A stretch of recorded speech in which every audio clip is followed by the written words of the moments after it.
La sénatrice Cordy. Merci, Monsieur le Président.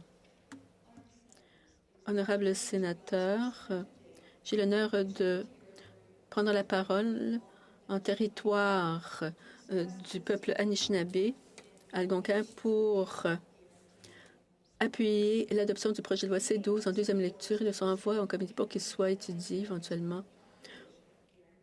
pour qu'une erreur soit corrigée. Autrement dit, nous voulons nous assurer que des aînés vulnérables ne voient pas de réduction dans leur sécurité de la vieillesse. J'aimerais vous expliquer le projet de loi un peu plus en détail et vous expliquer pourquoi ces changements sont nécessaires. Le projet de loi est très court, mais comme vous savez, il est très important pour de nombreux aînés au Canada qui reçoivent le supplément de revenu garanti. Comme les sénateurs le savent, le gouvernement a présenté la prestation canadienne ou a créé la prestation canadienne d'urgence et la prestation canadienne de la relance économique pour aider les Canadiens qui ont perdu leur emploi pendant la pandémie. Le Parlement a approuvé rapidement ces mesures pour aider les gens à éviter une perte de revenus catastrophique. Et il fallait l'adopter rapidement car de nombreux Canadiens souffraient de difficultés financières en raison de la pandémie. Et je pense que quand nous avons évalué la PCU et quand nous l'avons adoptée, nous savions que c'était extrêmement important pour les Canadiens et les Canadiennes. La PCU et la PCRE ont aidé des millions de Canadiens. La loi a aidé des millions de Canadiens, jeunes et vieux, à traverser une période sans précédent.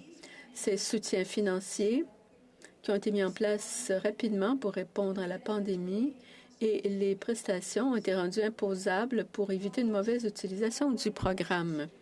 Voici les prestations spécifiques qui seront exemptées du calcul du revenu aux fins du supplément de revenu garanti ou de l'allocation dans les années à venir.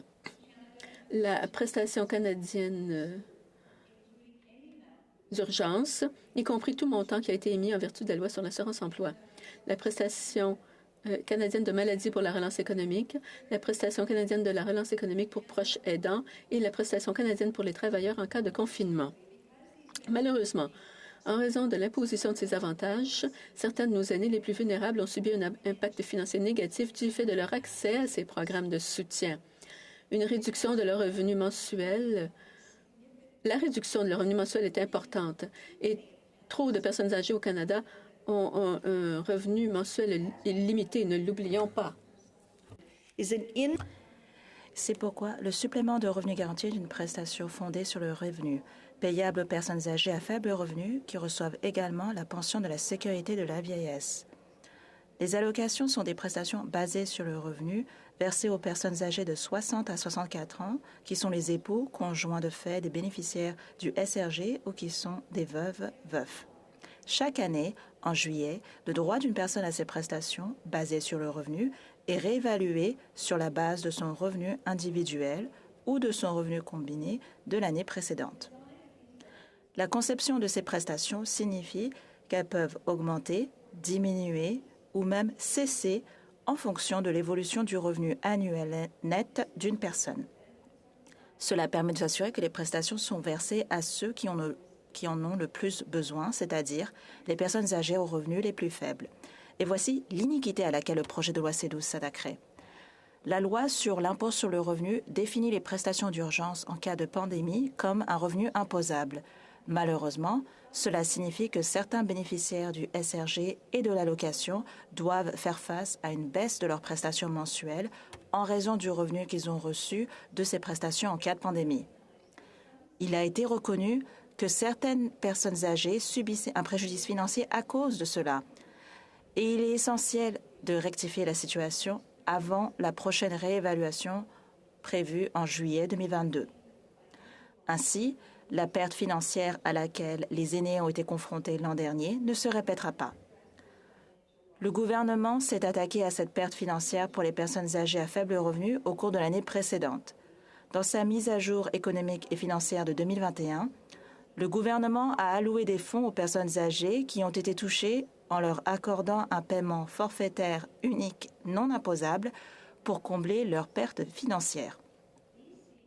Ces personnes âgées recevront leur paiement forfaitaire en avril-mai 2022 et les fonctionnaires s'efforcent d'émettre certains paiements en mars 2022 aux personnes âgées qui sont dans un besoin financier extrême. Ce paiement unique contribuera à atténuer les difficultés financières des bénéficiaires du SRG et de l'allocation qui ont reçu des prestations d'urgence en cas de pandémie en 2020 plutôt, et qui risquent de voir leurs prestations de SRG ou d'allocation réduites ou perdues à partir de juillet 2021. Le montant de chaque paiement variera et sera égal au montant annuel de la réduction de leurs prestations du SRG ou de l'allocation.